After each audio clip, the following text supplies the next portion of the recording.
ஒட்டுமொத்த மத்திய கிழக்கு நாடுகளிலையும் இந்த பதற்றம் இப்பொழுது ஒரு தொற்று நோய் போல பரவி இருப்பதை எங்களால் பார்க்கக்கூடியதாக இருக்கிறது. மத்திய கிழக்கு நாடு முழுக்கவுமே அடுத்து என்ன நடக்கப் போகிறது என்ற ஒரு பெரிய கேள்வியோடு இருக்கிறது. இந்த மத்திய கிழக்கு நாடுகளில் வாழக்கூடிய மக்கள் ரொம்பவுமே ஒரு பயத்தோடும் ஒரு பதற்றத்தோடும் இருக்கிறாங்க.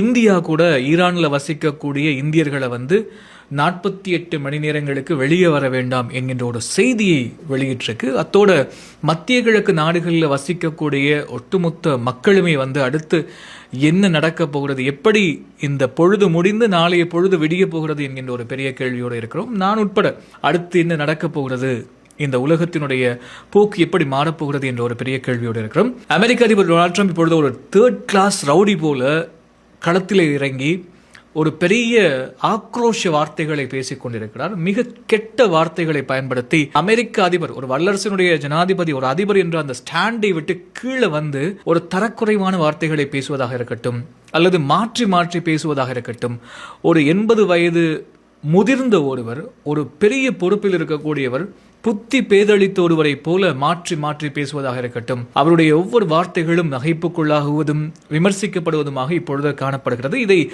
ஈரானும் வெளிப்படையாக சொல்லிவிட்டது. ஏன்னா இந்த போர் நடக்கின்ற போது ஆரம்பத்தில் நான் யோசித்தேன், ஈரான் இந்த நியூக்ளியர் வெப்பன், இந்த அணு ஆயுதத்தை நோக்கி நகர்வதை தடுப்பதற்காக, அத்தோட மத்திய கிழக்கு நாடுகளில் மிடில் ஈஸ்டை பொறுத்த வரைக்கும் இஸ்ரேலுடைய கைதான் ஓங்கி இருக்கணும், ஈரானுடைய கை ஒருபோதும் ஓங்கக்கூடாது என்ற ஒரு நிலைப்பாட்டில் தான் இந்த போர் நடக்கப் போகுது, நடந்துட்டு இருக்கு அப்படின்னு சொல்லி நான் நினைச்சேன்.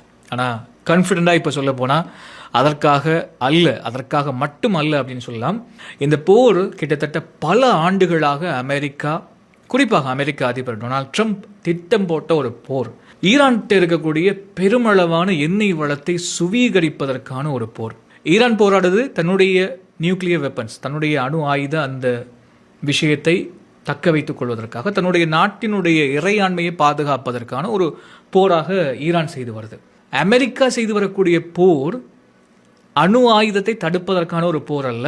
இது ஒட்டுமொத்தமாக எப்படி ஈராக்குக்குள்ளே பூந்து, லிபியாக்குள்ளே பூந்து ஒரு குழப்பத்தை ஏற்படுத்தி அங்கிருக்கக்கூடிய வளங்களை, ஏன் சமீபத்தில் வெனிசுலாக்குள்ளே பூந்து அந்த எண்ணெய் வளத்தை எப்படி கொள்ளையடிக்கிறதுக்கான முயற்சிகளை அமெரிக்கா செய்ததோ, அதே போல ஒரு முயற்சியை தான் ஈரான் மீதான இந்த போரின் மூலமாக அமெரிக்கா செய்து வருது. அதற்கான பல விஷயங்களை நாங்கள் வெளிப்படையாக அமெரிக்க அதிபர் டொனால்ட் ட்ரம்பினுடைய வார்த்தைகளிலிருந்து பார்க்கக்கூடியதாக இருந்துச்சு.